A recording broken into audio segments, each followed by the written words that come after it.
We're going to be talking about the basic toolkit used by archaeologists to excavate sites. Although archaeologists use a lot of high-tech tools for a lot of their job, the basic toolkit we use for excavation hasn't changed in many years.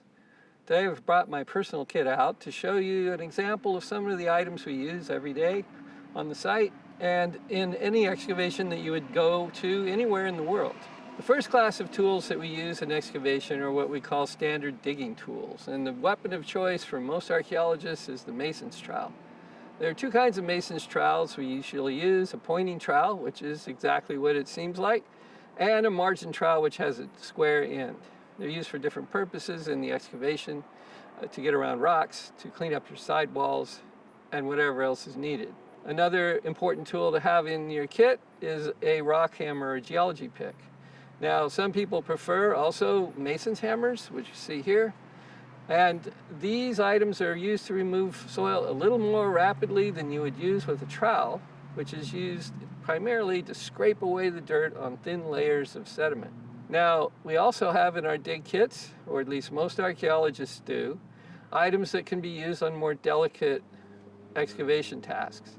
So here we see some dental picks, we see some very soft brushes, and a grapefruit knife, and an old putty knife that's been whittled down to be used in certain situations. Now, once we've got some sediment worked loose within the excavation unit, we need to remove it, of course. For that, we have a variety of different kinds of brushes and a good old dustpan.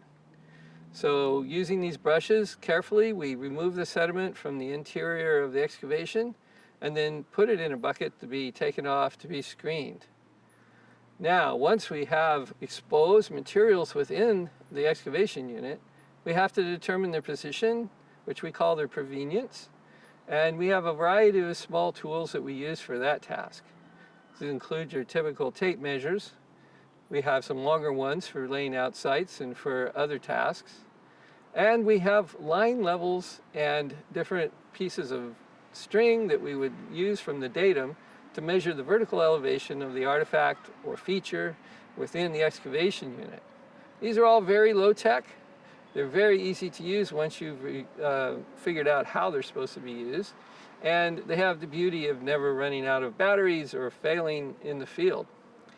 Now, once we have recorded the locations of artifacts, we have a number of other tasks like describing the sediments within the site and measuring in or making drawings of the plan views of the unit.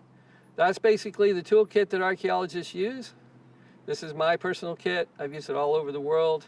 No matter where you go, you'll see the same kinds of equipment being put to use in an excavation.